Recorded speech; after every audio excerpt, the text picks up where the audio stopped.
ಹೆದ್ದಾರಿಯಲ್ಲೂ ಕೂಡ ಮಳೆಗೆ ಗುಡ್ಡ ಕುಸಿತದ ಭೀತಿ ಉಂಟಾಗಿದೆ. ರಾಷ್ಟ್ರೀಯ ಹೆದ್ದಾರಿ 275ರಲ್ಲಿ ಗುಡ್ಡ ಕುಸಿತದ ಆತಂಕ ಉಂಟಾಗಿದೆ. ರಾಷ್ಟ್ರೀಯ ಹೆದ್ದಾರಿ ಮಡಿಕೇರಿ ಸಮೀಪ ಮದೆನಾಡು ಊರ ಹತ್ರ ಬಿರುಕು ಬಿಟ್ಟಿದೆ ಗುಡ್ಡದ ಮಣ್ಣು. ಹಾಗಾಗಿ ಹೆದ್ದಾರಿಗೆ ಎನಿ ಟೈಮ್ ಕಲ್ಲುಗಳು ಬಂದು ಬೀಳಬಹುದು. 2018ರಲ್ಲಿ ಕೂಡ ಇದೇ ಜಾಗದಲ್ಲಿ ಭೂಕುಸಿತ ಉಂಟಾಗಿತ್ತು. ಈಗ ಅದೇ ಸ್ಥಳದಲ್ಲಿ ಮತ್ತೆ ಮಣ್ಣು ಜರುಗ್ತಾ ಇದೆ. ಹಾಗಾಗಿ ಯಾವುದೇ ಕ್ಷಣದಲ್ಲಿ ಅಲ್ಲೂ ಕೂಡ ಭೂಕುಸಿತ ಆಗೋ ಸಾಧ್ಯತೆಗಳಿದೆ ಅಂತ ಹೇಳಲಾಗ್ತಾ ಇದೆ. ದೃಶ್ಯಗಳಲ್ಲಿ ನೋಡ್ತಾ ಇದ್ದೀರಿ ನ್ಯಾಷನಲ್ ಹೈವೇ 275 ಅಲ್ಲಿ ಸಿಕ್ಕಾಪಟ್ಟೆ ಮಣ್ಣು ಬಿರುಕು ಬಿಟ್ಟಿದೆ. ಕಲ್ಲು ಬಂಡೆಗಳು ಕೂಡ ಎನಿ ಟೈಮ್ ಅದು ಜರಿದು ರಸ್ತೆಗೆ ಬರಬಹುದು. ಅಪಾಯಕಾರಿ ಸನ್ನಿವೇಶ ಇದೆ. ಮಳೆ ಸಿಕ್ಕಾಪಟ್ಟೆ ಜಾಸ್ತಿ ಇರೋದ್ರಿಂದ ಗುಡ್ಡ ಕುಸಿತದ ಭೀತಿ. ಪ್ರತಿನಿಧಿ ಅನುಕಾರಿಯಪ್ಪ ಪ್ರತ್ಯಕ್ಷ ವರದಿ ಕೊಟ್ಟಿದ್ದಾರೆ, ನೋಡೋಣ ಬನ್ನಿ. ಮಡಿಕೇರಿ ವ್ಯಾಪ್ತಿಯಲ್ಲಿ ಧಾರಾಕಾರ ಮಳೆ ಆಗ್ತಿದೆ. ಮತ್ತೊಂದು ಕಡೆ ಮಡಿಕೇರಿ ಮಂಗಳೂರು ರಾಷ್ಟ್ರೀಯ ಹೆದ್ದಾರಿಯಲ್ಲಿ ಗುಡ್ಡ ಕುಸಿತದ ಆತಂಕ ಇರುವಂಥದ್ದು. ನಾವೀಗ ಅದೇ ಜಾಗದಲ್ಲಿ ಇರುವಂಥದ್ದು. ಅಂದರೆ ಮಡಿಕೇರಿ ಸಮೀಪ ಮಲೆನಾಡು ಅಂತ ಹೇಳುವಂಥ ಜಾಗದಲ್ಲಿ ಈ ಬರೆ ಅಂದರೆ ಗುಡ್ಡದ ಮಣ್ಣು ಸಂಪೂರ್ಣವಾಗಿ ಕೆಳಗಡೆ ಬರ್ತಾ ಇದೆ. ನೋಡ್ಬೋದು ಯಾವ ರೀತಿ ಬಿರುಕು ಬಿಟ್ಟು ನಿಂತಿದೆ ಅಂತ ಹೇಳಿ. ಅಂದರೆ ಇಲ್ಲಿ 2018ರಲ್ಲಿ ದೊಡ್ಡ ಮಟ್ಟದ ಭೂಕುಸಿತವಾಗಿತ್ತು. ರಸ್ತೆ ಸಂಚಾರ ಬಂದಾಗಿತ್ತು, ರಸ್ತೆ ಕೊಚ್ಚಿ ಹೋಗಿತ್ತು. ಈಗ ಅದೇ ಜಾಗದಲ್ಲಿ ಸಂಪೂರ್ಣವಾಗಿ ಬಿರುಕು ಬಿಟ್ಟು ನಿಂತಿದೆ. ಇಲ್ಲಿ ಬಂಡೆ ಕಲ್ಲುಗಳಿದೆ. ಈಗಾಗಲೇ ಒಂದೊಂದು ಸಣ್ಣ ಸಣ್ಣ ಕಲ್ಲುಗಳು ಬಂದು ರೋಡಿಗೆ ಬೀಳ್ತಾ ಇದೆ. ಮತ್ತು ಅಲ್ಲಿ ಇದು ಚರಂಡಿ ನೋಡ್ಬೋದು, ಚರಂಡಿಯಲ್ಲಿ ಬಂದು ಮಣ್ಣು ಸಂಪೂರ್ಣವಾಗಿ ಮುಚ್ಚಿಕೊಂಡಿದೆ. ನೀರು ರಸ್ತೆ ಮೇಲೆ ಹೋಗ್ತಾ ಇದೆ. ಅಂದರೆ ಮೇಲ್ಗಡೆಯಿಂದ ಮಣ್ಣು ಬರ್ತಾ ಇದ್ದಾಗ ಒತ್ತಡಕ ಈ ರೀತಿ ಆಗ್ತಾ ಇರುವಂಥದ್ದು. ಇದು ರಾಷ್ಟ್ರೀಯ ಹೆದ್ದಾರಿ ಆದ್ದರಿಂದ ಮಡಿಕೇರಿ ಮೈಸೂರು ಕಡೆಯಿಂದ ಸಾವಿರಾರು ವಾಹನಗಳು ದಿನನಿತ್ಯ ಇಲ್ಲಿ ಸಂಚಾರ ಮಾಡ್ತವೆ. ಆತಂಕ ಇದೆ ಅವರಿಗೂ ಕೂಡ.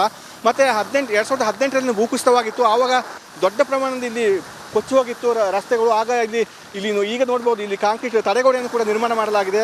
ರಸ್ತೆಯನ್ನು ಸಂಪೂರ್ಣವಾಗಿ ಸರಿಪಡಿಸಲಾಗಿದೆ. ಈಗ ಮತ್ತೆ ಈ ಗುಡ್ಡದ ಆತಂಕ ಎದುರಾಗಿರುವಂಥದ್ದು.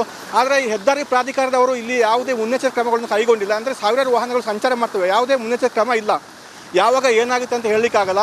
ಆದ್ದರಿಂದ ಆದಷ್ಟು ಬೇಗ ಇಲ್ಲಿ ನಾಮಫಲಕ ಅಳವಡಿಕೆ ಮಾಡೋದಾಗಲಿ ಅಥವಾ ಬೇರೆ ಯಾವುದೇ ಮುನ್ನೆಚ್ಚರಿಕೆ ಕ್ರಮಗಳನ್ನು ಅವರು ಇದು ಮಾಡಬೇಕಾಗುತ್ತೆ.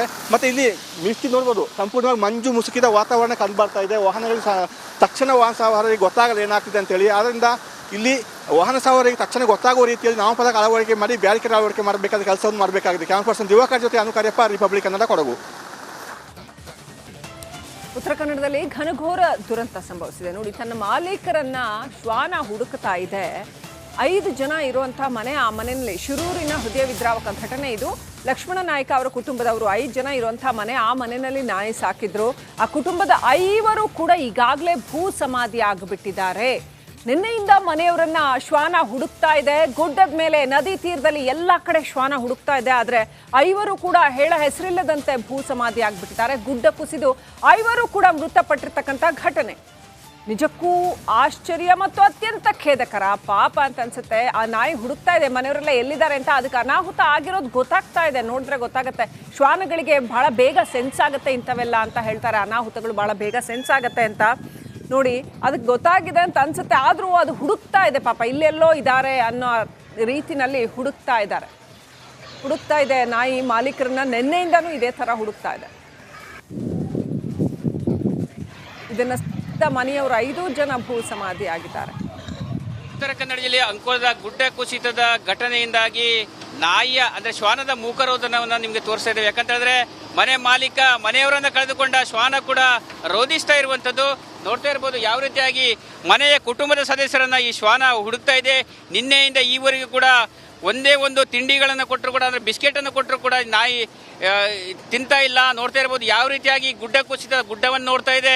ಇನ್ನೊಂದು ಕಡೆ ತಮ್ಮ ಮನೆಯನ್ನ ಹುಡುಕಾಟ ಮಾಡ್ತಾ ಇದೆ. ನೋಡ್ತಾ ಇರ್ಬೋದು ಯಾವ ರೀತಿಯಾಗಿ ಮನೆಯ ಹುಡುಕಾಟ, ಮನೆಯ ಸದಸ್ಯರ ಹುಡುಕಾಟದಲ್ಲಿ ಶ್ವಾನ ಕೂಡ ಇದ್ದಿರುವಂಥದ್ದು.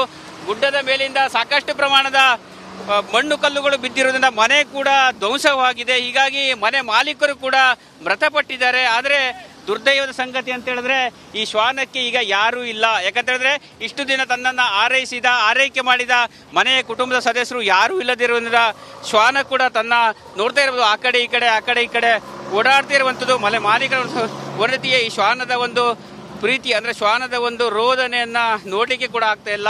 ಒಟ್ಟಿನಲ್ಲಿ ಉತ್ತರ ಕನ್ನಡ ಜಿಲ್ಲೆ ಇಲ್ಲಿ ನಡೆದಂಥ ಘಟನೆ ಅಂದರೆ ಈ ಶ್ವಾನ ಇರುವ ಮನೆಯ ಒಟ್ಟು 5 ಕೂಡ ಮೃತಪಟ್ಟಿದ್ದಾರೆ. ಈಗಾಗಲೇ 3 ಮೃತದೇಹಗಳು ಕೂಡ ಪತ್ತೆಯಾಗಿರುವಂಥದ್ದು. ಕ್ಯಾಮರಾ ಪರ್ಸನ್ ಕಿಶನ್ ಗುರು ಜೊತೆ ನಾನು ಶೇಷಗಿರಿ ಮುಂಡಳಿ, ರಿಪಬ್ಲಿಕ್ ಕನ್ನಡ, ಕಾರವಾರ. ಇಷ್ಟು ತನಕ ನೀವು ನೋಡಿದ್ದು ಶಿರೂರಿನ ಒಂದು ಭಾಗದಲ್ಲಿ ಏನು ಪರಿಸ್ಥಿತಿ ಆಯಿತು ಅಂತ. ಗುಡ್ಡ ಕುಸಿತ, ಅದರಿಂದ ಆದ ಸಾವು ನೋವು ಅಂತ. ಈ ಗಂಗಾವಳಿ ನದಿಯ ಮತ್ತೊಂದು ಭಾಗದಲ್ಲಿ ಕೂಡ ಇಂಥದ್ದೇ ಅನಾಹುತಗಳು ಉಂಟಾಗಿದೆ. ಉಳುವರೆ ಗ್ರಾಮದಲ್ಲಿ 5 ಮನೆಗಳು ಧ್ವಂಸ ಆಗಿಬಿಟ್ಟಿದ್ದಾವೆ. ಅಂಕೋಲಾದ ಶಿರೂರಿನ ಗಂಗಾವಳಿ ನದಿಯ ಮತ್ತೊಂದು ಭಾಗದಲ್ಲಿ ನದಿ ನೀರಿನ ಹೊಡೆತಕ್ಕೆ ಮನೆಗಳು ಹೇಳ ಹೆಸರಿಲ್ಲದಂತೆ ಕೊಚ್ಕೊಂಡು ಹೋಗ್ಬಿಟ್ಟಿದೆ. ಉಳುವರೆ ಗ್ರಾಮದಲ್ಲಿ 5 ಮನೆಗಳು ಜಸ್ಟ್ ಪಾಯ ಮಾತ್ರ ಉಳಿದಿದೆ, ಬೇರೆ ಏನೂ ಇಲ್ಲ. ಅಲ್ಲಿ ಮನೆ ಇತ್ತು ಅನ್ನೋದಕ್ಕೊಂದು ಚಿಕ್ಕ ಕುರುಹಷ್ಟೇ ಇದೆ, ಬಿಟ್ಟರೆ ಬೇರೆ ಏನೂ ಇಲ್ಲ. ಈ ಸ್ಥಳದಲ್ಲಿ, ಈ ದುರಂತದ ಸ್ಥಳದಲ್ಲಿ ರಿಪಬ್ಲಿಕ್ ಕನ್ನಡ ಗ್ರೌಂಡ್ ರಿಪೋರ್ಟ್ ಮಾಡ್ತಾ ಇದೆ. ಅವಘಡದಲ್ಲಿ 8 ಮಂದಿಗೆ ಗಾಯ ಉಂಟಾಗಿದೆ, ಒಬ್ಬ ನಾಪತ್ತೆಯಾಗಿರೋ ಶಂಕೆ ವ್ಯಕ್ತವಾಗಿದೆ. 2 ಬೈಕ್ಗಳು, 2 ಜಾನುವಾರು ಗಂಗಾವಳಿ ನದಿ ಪಾಲಾಗ್ಬಿಟ್ಟಿದ್ದಾವೆ. ದೃಶ್ಯಗಳಲ್ಲಿ ನೋಡ್ತಾ ಇದ್ರ ವೀಕ್ಷಕರೇ, ಇಲ್ಲೆಲ್ಲ ಮನೆಗಳಿದ್ವು, 5 ಮನೆಗಳಿದ್ರು. ಕೆಲವೇ ಕ್ಷಣಗಳ ಹಿಂದೆ ಅನ್ನುವ ಹಾಗೆ ಇಲ್ಲಿ ಮನೆಗಳಿದ್ರು, ಜನ ವಾಸ ಮಾಡ್ತಾ ಇದ್ರು, 5 ಮನೆಗಳಿದ್ವು. ಅಲ್ಲಿ ಮಣ್ಣು ಬಿಟ್ಟರೆ, ಪಾಯ ಬಿಟ್ಟರೆ ಬೇರೆ ಏನೂ ಉಳಿದಿಲ್ಲ. ಅಲ್ಲಿ ಯಾವ ವಸ್ತುಗಳು ಕೂಡ ಉಳಿದಿಲ್ಲ, ಆ ಮಟ್ಟಿಗೆ ಕೊಚ್ಕೊಂಡು ಹೋಗಿರೋವಂಥದ್ದು.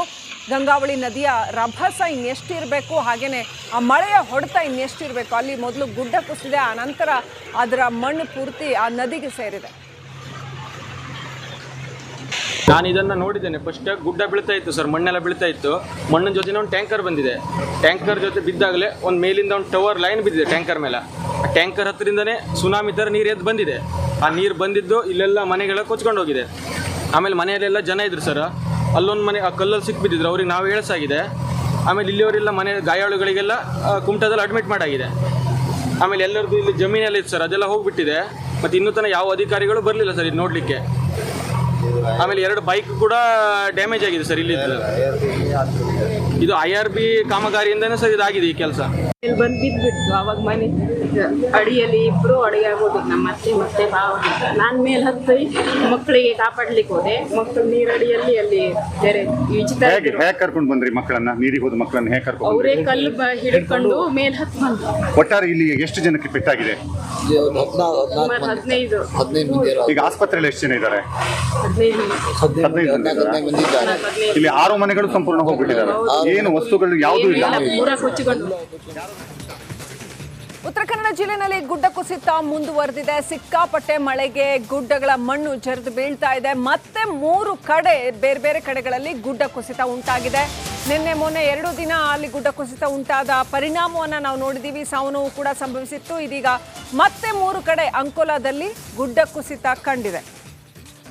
ಮಾದನಗೇರಿ ಹತ್ರ 3 ಕಡೆ ಸಣ್ಣ ಪ್ರಮಾಣದಲ್ಲಿ ಕುಸಿತ ಕಂಡಿದೆ. ಕುಮಟಾ ತಾಲೂಕಿನ ಬೆಟ್ಕುಳಿ ಹತ್ರ ಕೂಡ ಗುಡ್ಡ ಕುಸಿತ ಉಂಟಾಗಿದೆ. ಹಾಗೆಯೇ ಅಗಸೂರಿನ ಅರಣ್ಯ ಪ್ರದೇಶದಲ್ಲೂ ಕೂಡ ಗುಡ್ಡ ಕುಸಿತ ಉಂಟಾಗಿದೆ. ಉತ್ತರ ಕನ್ನಡದಲ್ಲಿ ಸಂಚಾರ ಮಾಡುವವರು, ಅಲ್ಲಿ ವಾಸ ಮಾಡ್ತಾ ಇರುವವರು ಬಹಳ ಎಚ್ಚರಿಕೆಯಿಂದ ಇರಬೇಕು. ಎನಿ ಮೊಮೆಂಟ್ ಗುಡ್ಡ ಕುಸಿತದ ಸಂಭಾವ್ಯತೆ ಇದೆ, ಹಾಗಾಗಿ ಎಚ್ಚರಿಕೆಯಿಂದ ಇರಬೇಕಾಗತ್ತೆ. ಅಪ್ಡೇಟ್ ಪಡ್ಕೊಳ್ಳೋಣ. ಶೇಷಗಿರಿ ಮುಂಡಳ್ಳಿ ನಮ್ಮ ಪ್ರತಿನಿಧಿ ಕನೆಕ್ಟ್ ಆಗಿದ್ದಾರೆ. ಶೇಷಗಿರಿ ಮುಂಡಳ್ಳಿ, ಮತ್ತೆ 2-3 ಕಡೆ ಗುಡ್ಡ ಕುಸಿತ ಆಗಿರುವಂಥದ್ದು.